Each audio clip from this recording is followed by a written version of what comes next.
Sejam bem-vindos à aula de introdução à contabilidade de custos e aos conceitos de custos. Vamos tratar, em primeiro lugar, da história e da evolução da contabilidade de custos. Então vamos ouvir o que o Júlio César Zanluca tem a nos dizer sobre a história da contabilidade.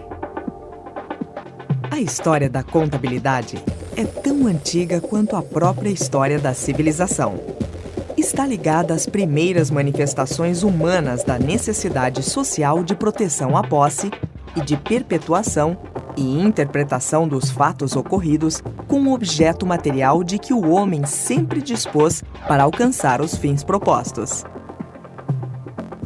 A contabilidade remonta à antiguidade. O homem primitivo colhia das árvores, abatia os animais silvestres e pescava o peixe para sua própria sustentação. Errante, o homem buscava outros recursos naturais em outros locais.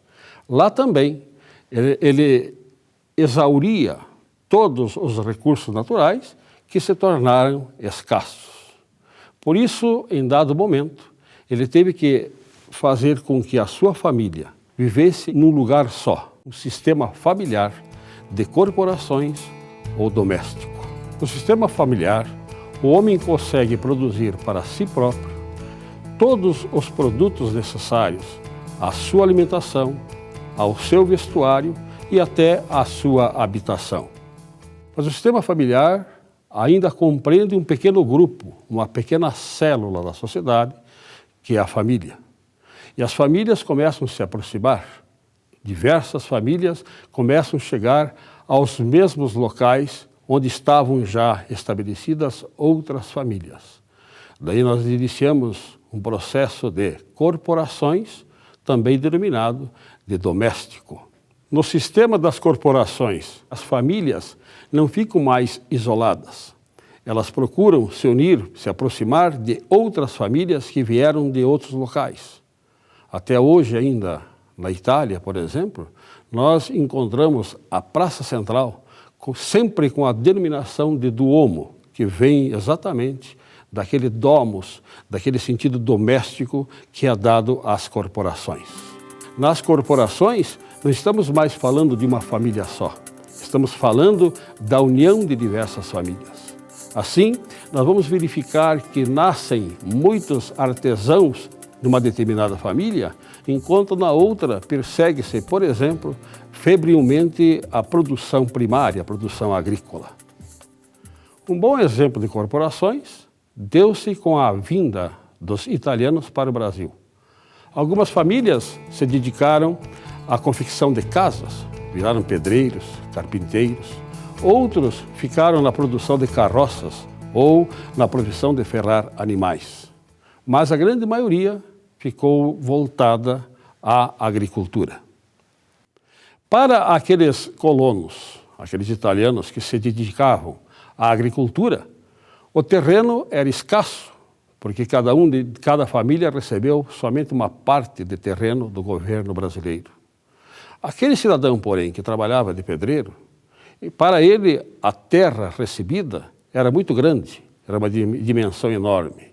E acontecia, então, que o pedreiro doava ao agricultor uma grande quantidade de terra que para ele sobrava.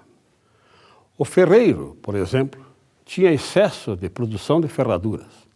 Mas como ele não mais produzia na terra, porque tinha cedido o solo aos seus irmãos, aos seus patrícios, ele tinha excesso de ferraduras e falta de grãos.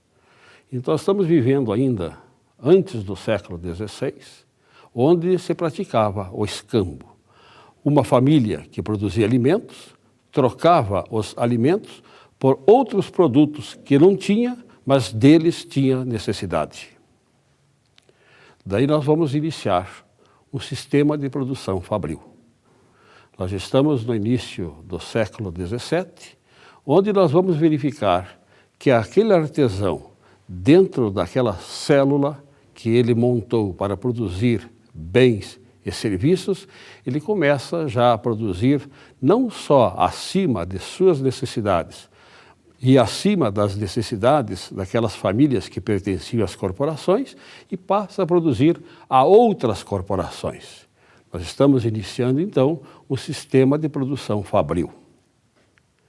No sistema de produção fabril, nós vamos verificar agora que o artesão produz excedentes e, para isso, ele precisa se dedicar exclusivamente à produção.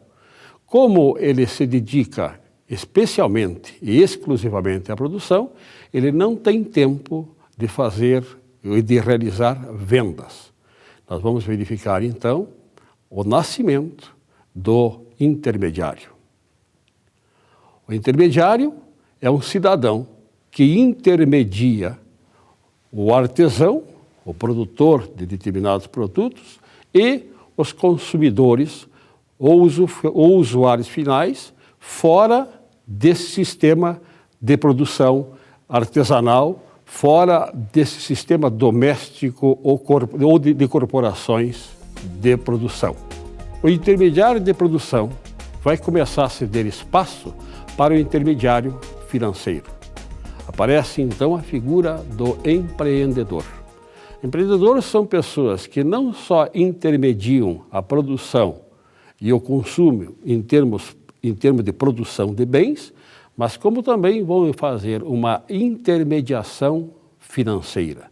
É o empreendedor que, com recursos próprios ou com recursos captados de terceiros, começa a financiar as atividades do artesão. Nascendo o intermediário financeiro, vai acontecer que aquela pequena célula, onde o artesão inicialmente fabricava para si, depois para a sua família, depois